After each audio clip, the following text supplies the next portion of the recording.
some people know that we're now taking on a huge project. We're going to renovate a major factory in East Hartford and take our Connecticut operations, which are in 3 buildings, and consolidate them. So it's a physical consolidation, but it's an expansion because it's going to more than double our footprint. We'll have growth to grow. We'll have a world-class manufacturing campus.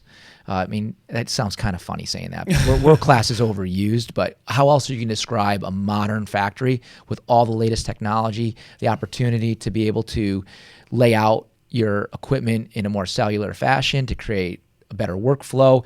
We've been in old factories since our founding, right? So you go back to 1946, and then when we moved to East Hartford in 1950, it's always been old infrastructure, and we've grown kind of piecemeal. That's very typical, and that's a smart and wise way to grow.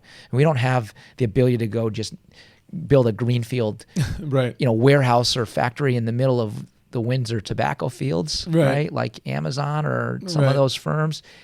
But this is the next best thing. We're putting in a lot of investment, and we think that that's the next frontier for us.